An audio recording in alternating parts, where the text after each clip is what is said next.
Kinis at ang linis, no? Okay din. Diba? Tingin yung tangke, oh. Okay, so testing natin guys yung water repellent effect niya dito sa fender. Try natin buhusan ng tubig. Okay. Maganda siya. I like it.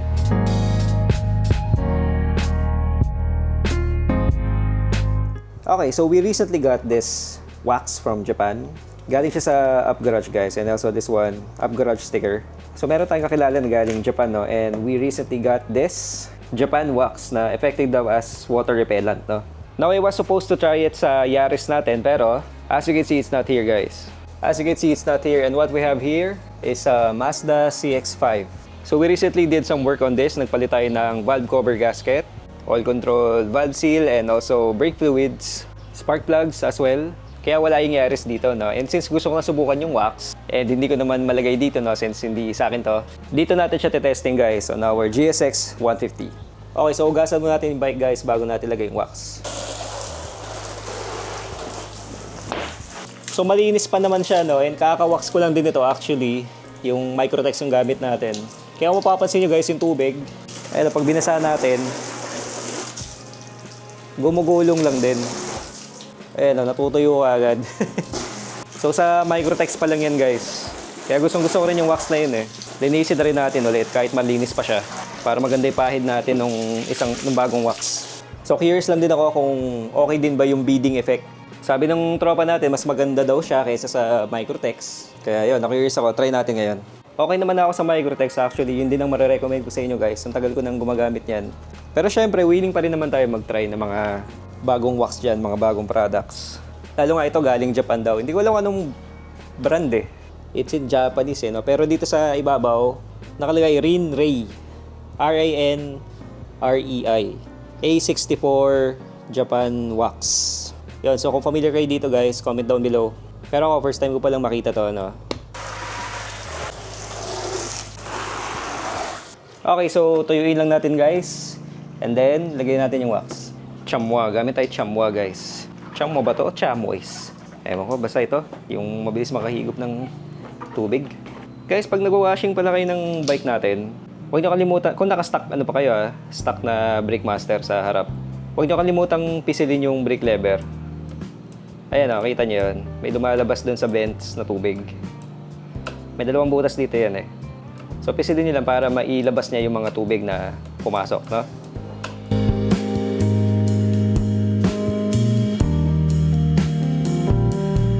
Buti na lang din at mahangin today guys.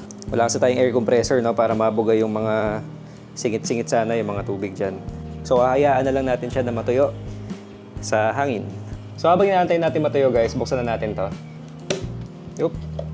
And ayun, meron siyang foam applicator na kasama, no, dito sa ibabaw. Ilagayan niya parang parang floor wax. And sabi nila yung wax daw mismo is parang nga rin talagang floor wax. And yun nga. Hard wax siya guys, ayan o. Ayan siya, solid siya.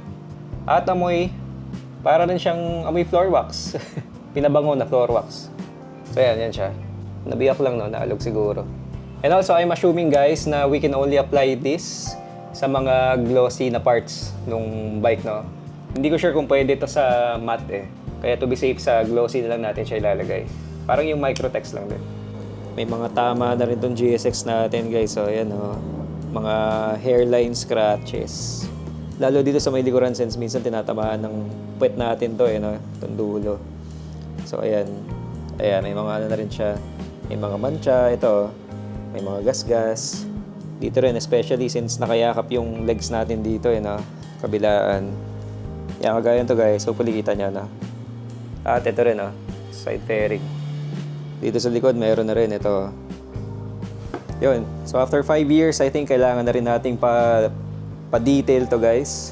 Gamitan ng rubbing compound, no, ipa-buffing para mabawasan or matanggal yung mga kalmot-kalmot na ganyan, yung mga scratches, yung mga stains. So baka yun yung next project natin guys dito sa GSX 150. Full detail natin siya. Since okay pa naman yung pintura niya eh, makinis pa. Wala namang malalaking tama, no. So detailing lang talaga yan, buffing lang. Yan, so hindi rin naman garage queen tong GSX natin, no? Nakita nyo naman talagang ginagamit natin siya and yung potential niya talagang sinusubukan natin. Ano ito. Mga to yung wax pala. Yung iba, hindi ko natanggal. Ito yung mga natira ng Microtex. Hindi ko pala masyadong nabuff yung iba. Naiwan dito na mumuti. Yun, so baka next project natin is detailing, linis ng kaha. And also, try na rin natin mag-deep clean guys. No? Bagwas kaha tayo, linisin natin yung loob ng... Gamit tayo ng brush at degreaser. So yun, hopefully soon, magawa natin yun. Okay, lagay na tayo guys. Okay, so para siyang... Parang cream, no? Ang kapal niya, grabe. Ayan, no? Naparami yata. Pumasok pa talaga sa loob, oh. Konting-konti lang din yung kailangan mo. Pagka dinigit ko siyang ganyan, parang didiin ko lang siya ng konti, no? Tapos, ito na kaagad siya. Ang dami na kaagad sumasama. Ayos din to. First time ko gumamit nito, guys, ng hard wax sa motor. First time ko lagyan dito sa GSX. Sana maganda resulta. Okay, sige guys, pahiran ko lang tong buong kaha. Yung mga glossy parts lang, pati yung headlight, tsaka taillight. Tapusin ko lang guys, then balikan ko kayo.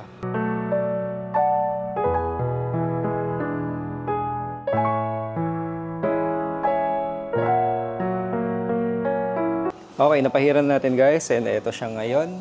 Hazy, no? Labo. Yan, so nalagyan natin is yung fender, headlight, signal light, fairings, tangke, side fairings hanggang sa likod, signal light, tail light.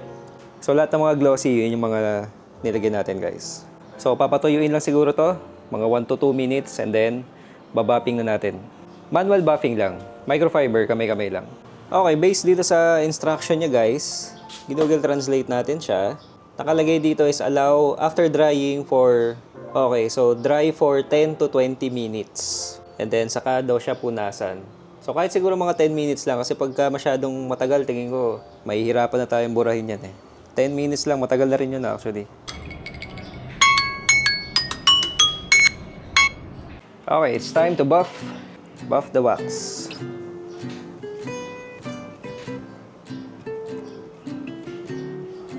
Hindi naman pala mabigat. Tama lang. Alright. Look at that, guys. Shiny, shimmering. Ayos. Try natin itong side.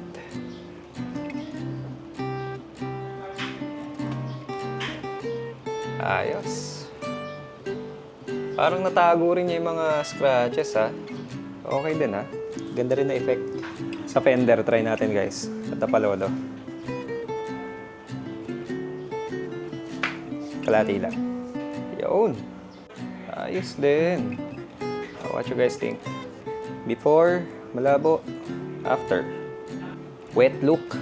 Nice, nice, nice. I like this wax. So, tapusin ko lang guys. Pakita ko sa inyo yung finished product after.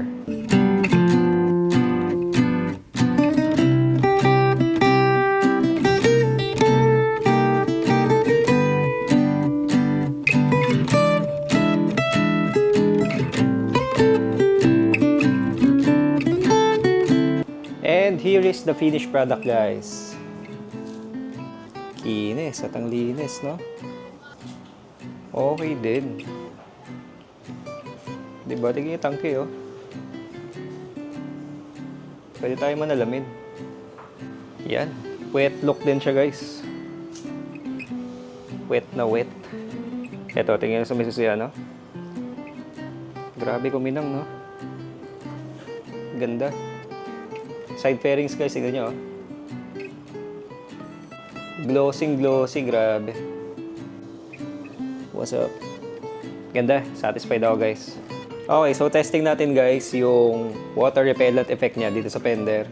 Try natin buhusan ng tubig. Okay. Okay, mabilis nga siyang mawala, no? Pero parang save lang naman sa Microtex. Gumugulong lang yung tubig. So gumugulong lang and may mga naiiwan pa rin. Pero beads na siya. Kaya kagaya nung nasa picture, no? Kagaya nasa picture dito sa lata. Ayan. Hopefully kita nyo. Ayan, mga beads. So, okay. Working nga siya. Pero I would say na yung effect niya is halos similar lang din kay Microtex. So, ang labanan na lang dito, I guess, is kung gaano tumatagal tong wax na nilagay natin. Malalaman natin yan guys after mga 1 week. Testing ko kung meron pa rin ganitong effect after ng mga 1 to 2 weeks siguro. So yun, pero I would say guys, solid to. Ganda quality. Sa gloss or sa kintab na gusto ko siya guys, parang tumingkad lalo yung pagka-glossy black ng GSX natin. Pinalabas niya yung tingkad. And medyo tinago niya yung mga stains and scratches, no? Maganda siya. I like it. Try ko hanapin yung product link nito guys kung meron. Lagay ko sa description box. Kapag wala, well, try na lang kumontak guys sa Up Garage or kung may kakilala kayo dyan na nasa Japan. Madaming branch to guys. Madaming branch yung Up Garage. So yun, pahanap nyo lang to doon. Rinray ang pangalan niya. Rinray Japan Wax. Yan. So that is all guys. I hope you like this video. And if you do, please like the video guys. And kung hindi pa kayo naka-subscribe, kindly click that subscribe button and the notification bell. Thank you and God bless. Bye-bye.